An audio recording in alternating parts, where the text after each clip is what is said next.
But it's very good to see everybody here this morning. I do appreciate especially the visitors that we have, and I want to encourage you to fill out a visitor's card if you've not already done so. There will be a point at the end of our worship service where you can place that visitor's card in a basket as it goes by. We simply want to have a record of your attendance so that we can reach out to you and thank you for being here and offer a Bible study to you. If you're not familiar with the gospel, then we want to teach you the good news. That's all the gospel is the good news, that salvation is extended to you absolutely free of charge. Now there's a phrase that occurs in the Bible several times called "things too wonderful for me." And I had been studying that phrase when something became very apparent to me. As a parent, you are constantly faced with questions that are too wonderful for you to know. Everywhere that we go, my children want to know things, and I like that. I appreciate that. I wouldn't have it any other way. I want them to be inquisitive. I want them to learn, and I want them to care that they don't have to just accept ignorance, but that they can ask questions of me, and they can ask questions of authority figures. They can ask questions of anybody that they find that is okay to ask questions. But every now and then, and by every now and then I mean quite frequently, I'm presented with questions that I have absolutely no clue how to answer.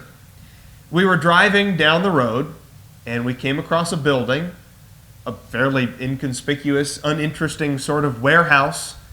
And Sterling said, "What's in that building, Daddy?" And I just said, "I have no idea.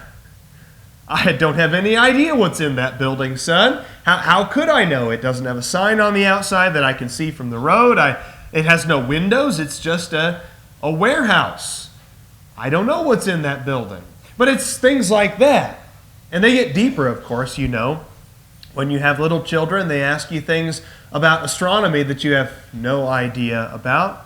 Sterling also wanted the other day, he wanted to know who knows the most about space.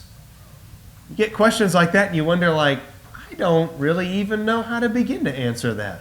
Probably somebody who works for NASA, I suppose. Well, what's NASA?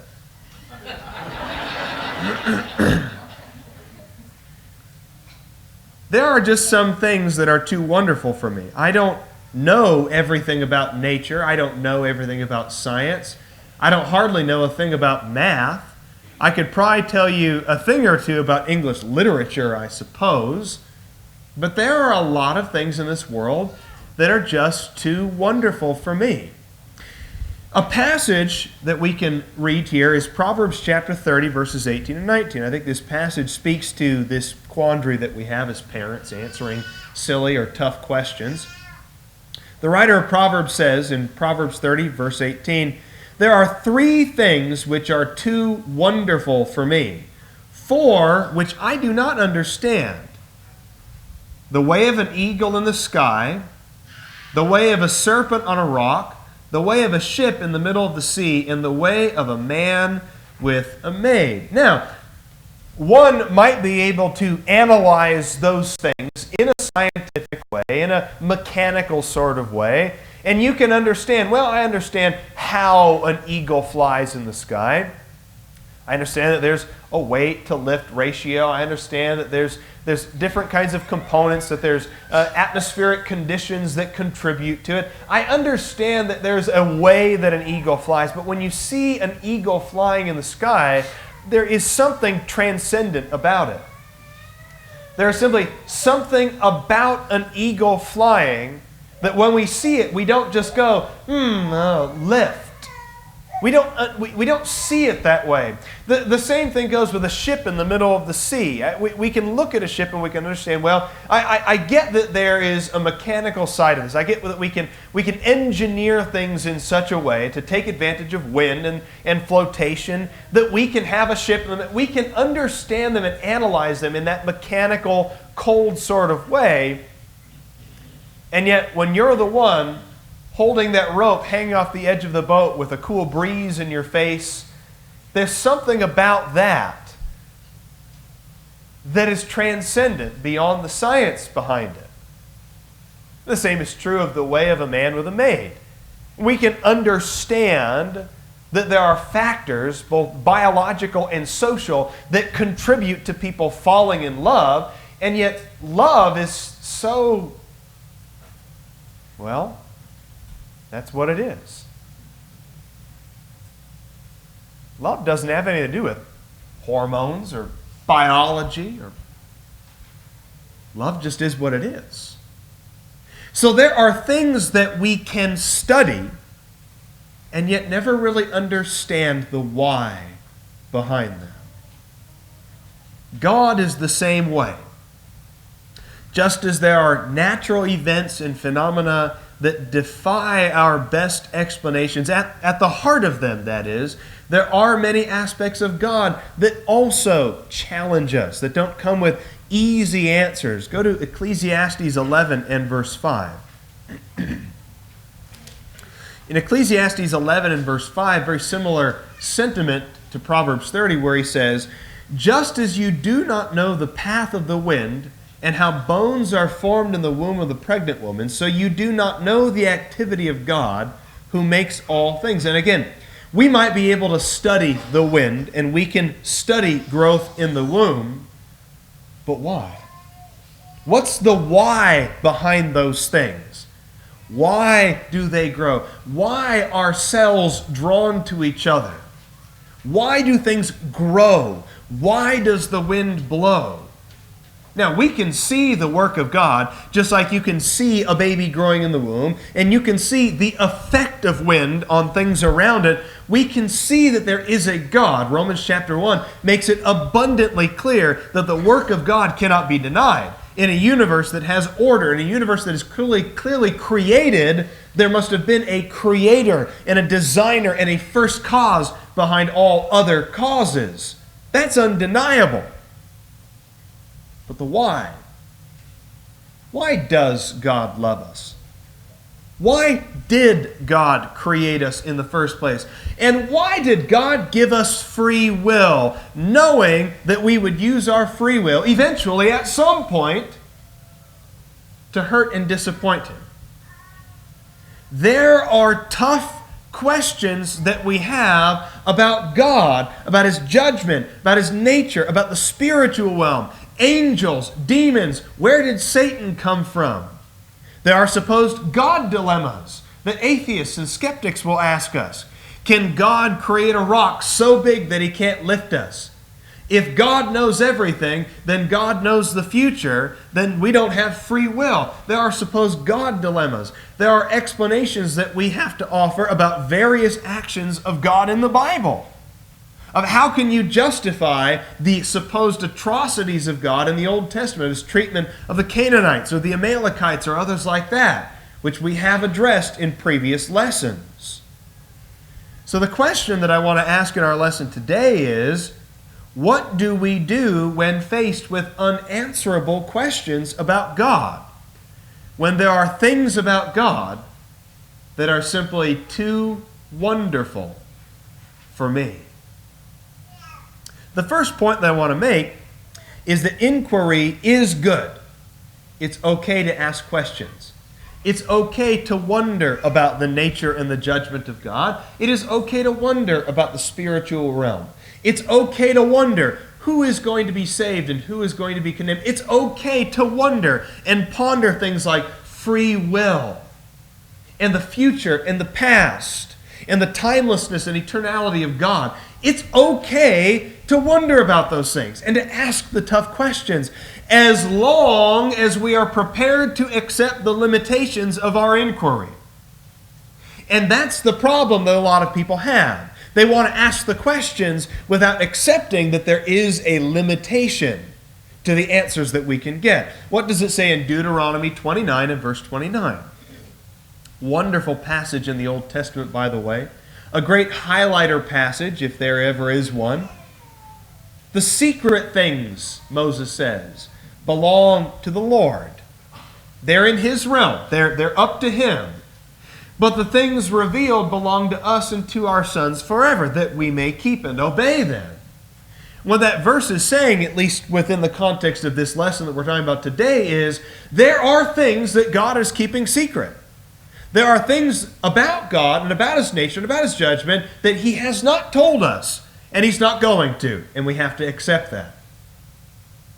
We have to accept that. Now, I can wonder about God and I can ask all of these questions, but I have to accept that there is a limit to what God has revealed about Himself.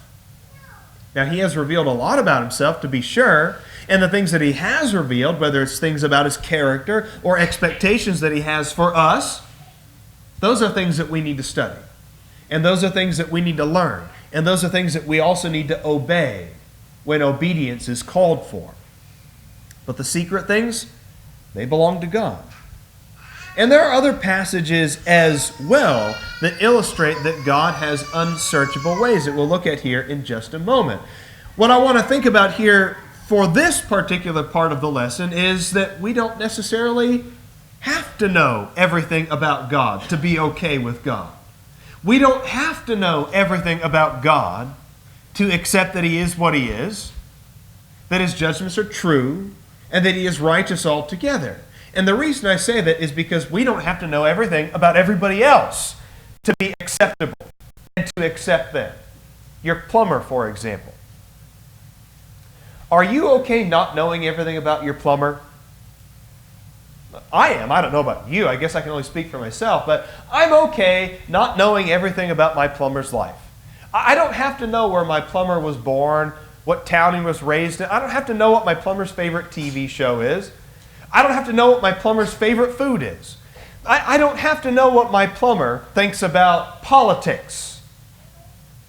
I don't have to know everything about my plumber to accept, within the context of his work as a plumber, that he is what he is, and I'm okay with that. I don't have to know everything about a police officer in order to receive help from that police officer, or to respect the authority of that police officer as well. I don't have to know everything about my doctor. When I go to my doctor for medical advice, I don't really care what his favorite TV show was. I don't really care what he does on a Saturday night. I don't care about those sorts of things. I accept that my doctor and a police officer and a plumber reveal about themselves the things that they choose to reveal about themselves. And I'm okay with that.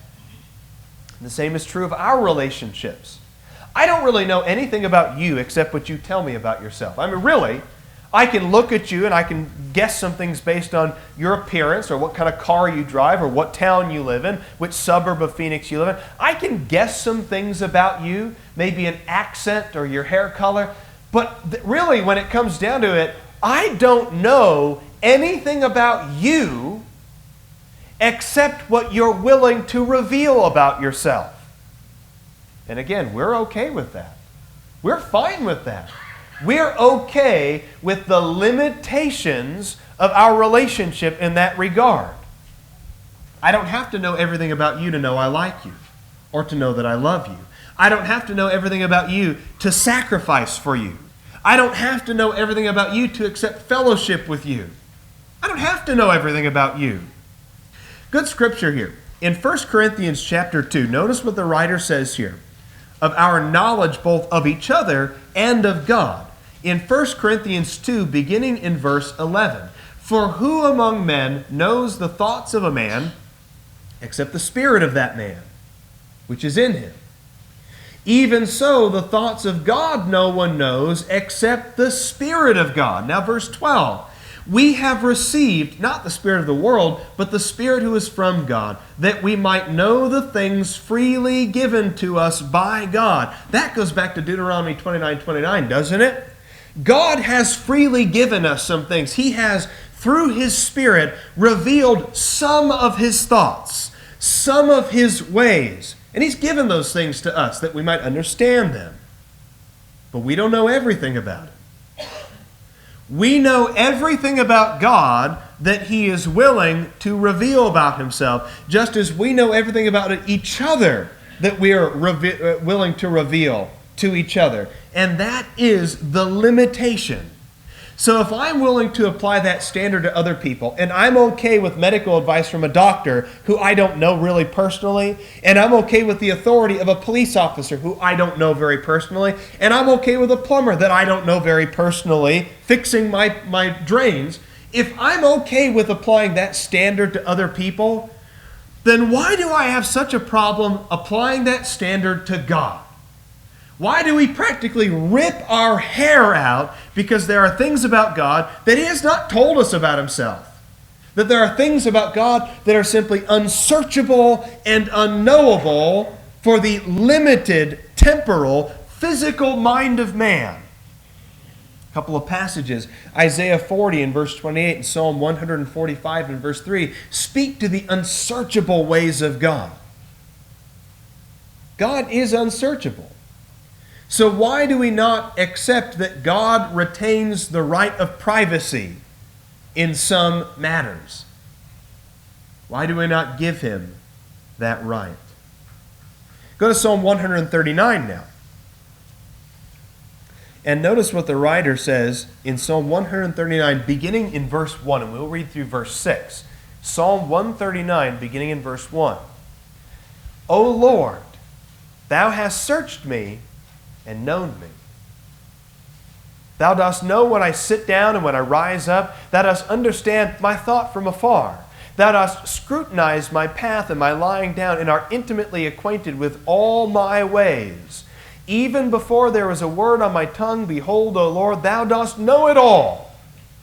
Thou hast enclosed me behind and before me, and laid Thy hand upon me. Such knowledge is too wonderful for me. It is too high. I cannot attain to it. I love the attitude of the psalmist here because he reverses the inquiry. Normally, it's the person, the skeptic, the atheist, whatever it is, maybe the person who's losing their faith or doubting. Normally, it's that person who turns the inquiry on God and says, well, I want to know everything about God. I want to ask all the questions, and I want God to line up and answer every single one of them. I want God to give an account for what He did to the Amalekites. And I want God to explain to me why there are some things in Matthew, Mark, and Luke, and John that don't line up perfectly, at least as I think they do when I read them on the page. And I want to know about demons and Satan. Don't forget to tell me about Satan and where he came from. And I want to know everything there is to know about God. And until God answers all of my questions, I'm not going to believe in Him. And yet, look what the writer of Psalm 139 just did.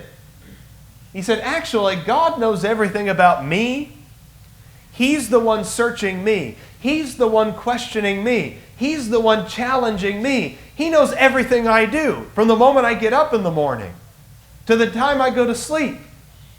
And as I'm asleep, in between, He knows when I was born. He knows when I'll die. Such knowledge is too wonderful for me. Think about that. If knowledge about my life is too wonderful for me, if it's too wonderful for me to know the future and the past and everything, if it is too wonderful for me to know even my own ways in the way that God knows me so intimately, if even that knowledge is too wonderful for me, then how can I possibly hope to understand everything about God? You know, I'll be frank with you.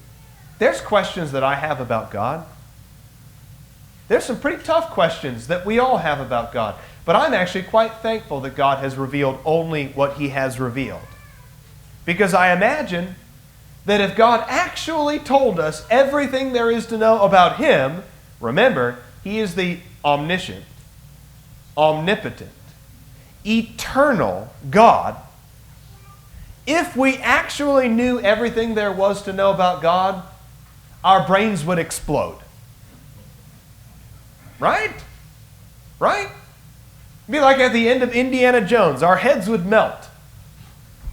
I'm actually really grateful that God hasn't told me everything, because when it comes to things like infinity or eternity, yeah, I kind of understand mathematically the idea behind it, but infinity and eternity, those are the sorts of things that will make your brain just melt. And I believe with a lot of confidence that God has told us enough about himself to fully explain his relationship with us and his expectation for us. He has told us enough about himself to answer the questions that are most essential to our faith. And he has not told us more than we actually, really need to know. The problem that we have sometimes is we want to fill in the blanks. In all the things that God hasn't told us, we're so crazy about them. They drive us nuts that we want those questions answered. So instead of just being satisfied with our place in the universe, instead of just being satisfied with what we can know about God, we want to fill in all those blanks with what we think we know about God. And I'll give you an example from the Bible. The three friends of Job in the book of Job thought that they knew some things about God that God had not revealed about himself. And that was a real problem. You're familiar with the story of Job, so we'll give only a very short synopsis of it. But Job was a righteous man. He was also a righteous man who happened to have a lot of stuff, a lot of kids, and a lot of wealth. And a time came when the devil approached God and said, "Look at Job down there. That guy, he's only obeying you and he only loves you. He only has faith in you because you give him all this stuff and you treat him so well." So, through a process and a series of misfortunes, God allows the devil to bring Job down to the lowest that a man could possibly be. His kids have died. Every one of his possessions has been taken away from him. And even his physical person has been reduced to a lump of sores. And that's where he finds himself. Now, God didn't warn Job. God didn't tell Job. God didn't fill Job. "Hey, Job, just so you know, FYI, all of this is happening because I'm testing you, okay? Just so you know about that." God didn't leave Job any messages. Job just went through all of this with absolutely no revelation from God whatsoever. But his three friends show up and they think that they know everything there is to know about God and that they can ascribe a motive to God that was absolutely untrue. They filled in the blanks. They took what they thought they knew about God, expanded it, and it became false. It became a mischaracterization of who God actually is. And I'll say this. When you read some of these passages, they're up on the screen, Job 15, Job 35, all of Job chapter 25. When you read passages like this, you really start to scratch your head and go, were these guys Calvinists long before it became cool to be Calvinists? I mean, they're downright Calvinists is what they are. And they mischaracterized God. They assumed something about God that proved to be untrue. So look at the end of the book and look what happens. Job refused to assume something about God, while the three friends did nothing but assume things incorrectly about God. And Job is vindicated. He says, "I know now," in verse 1, "that thou canst do all things, and no purpose of thine can be thwarted."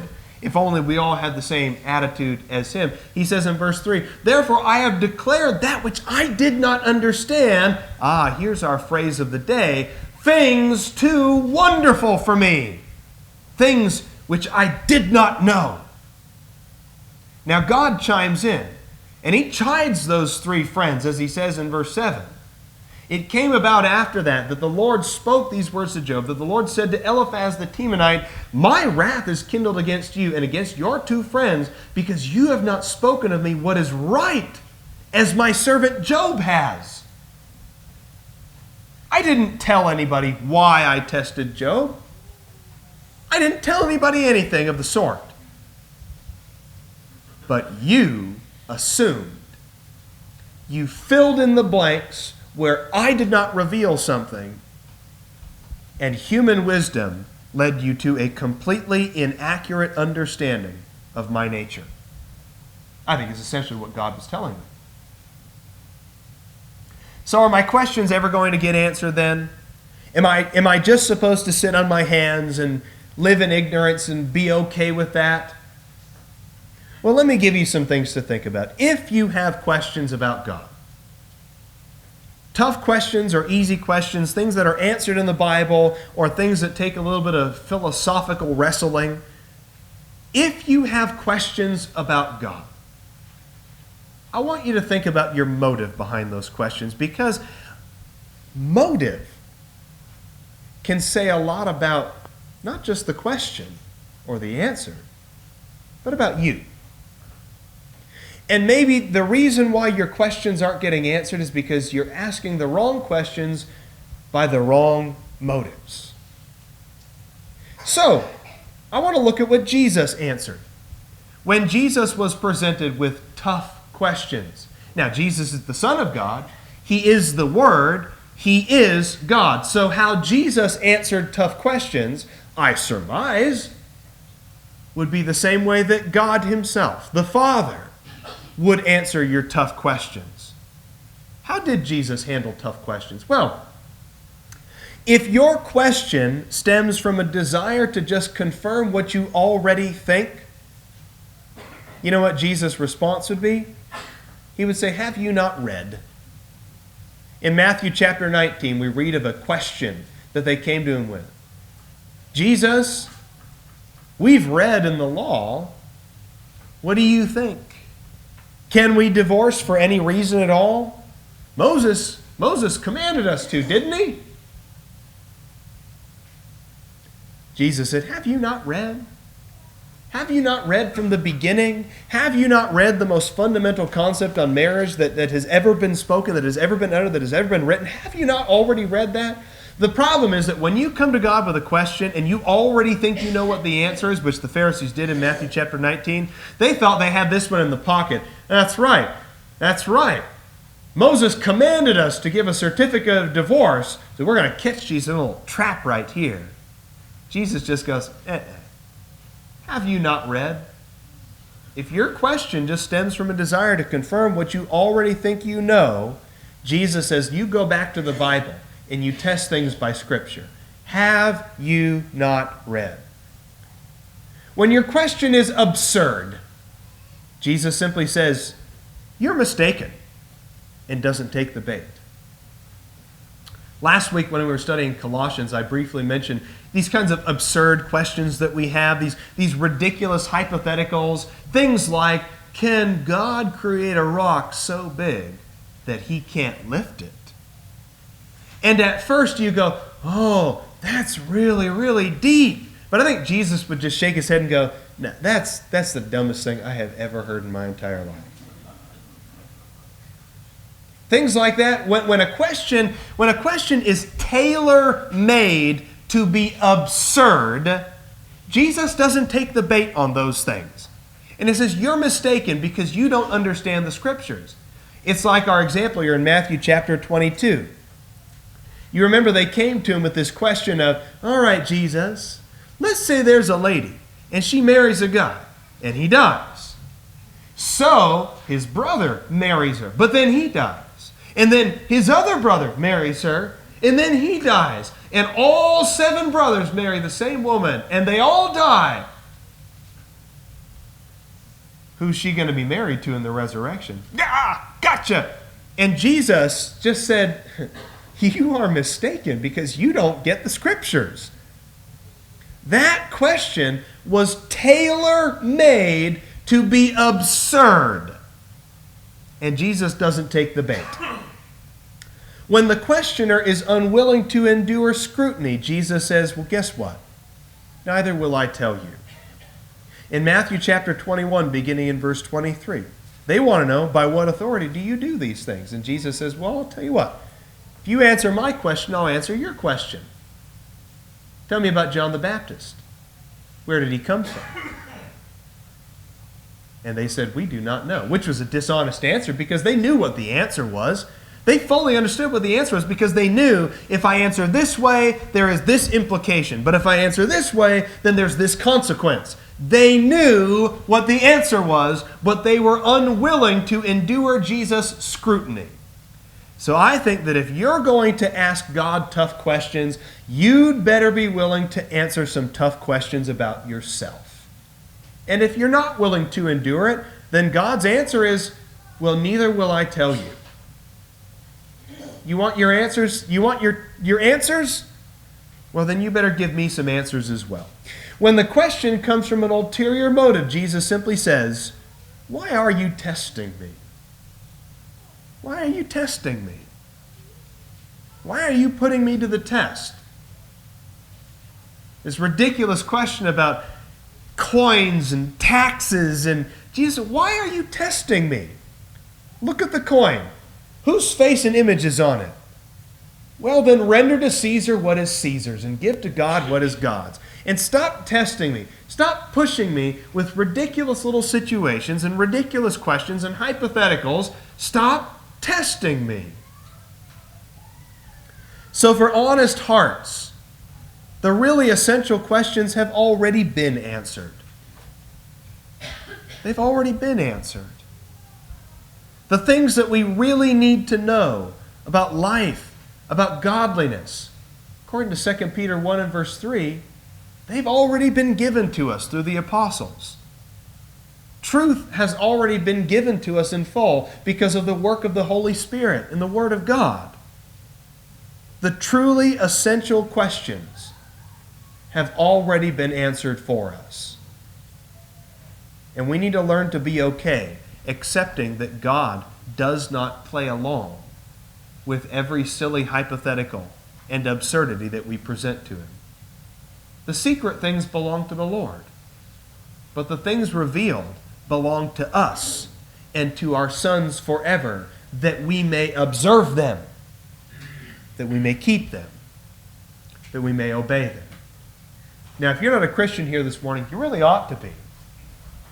You're never going to find answers in yoga religion. You're never going to find answers in Eastern mysticism. You're never going to find answers in coffee shop philosophy. You won't find answers in man-made religion. You're not going to find answers in promiscuity, in drugs, in alcohol. You will not find answers in the flesh. You want to have your tough questions answered? At least the right kinds of questions, the essential questions, the meaning of life. Where do we come from and where are we going after we die? Who is God and what is His character? Those questions have already been answered. It's time to accept those answers. He who believes and is baptized will be saved. So if the gospel call applies to you this day, then please come forward as we stand and sing.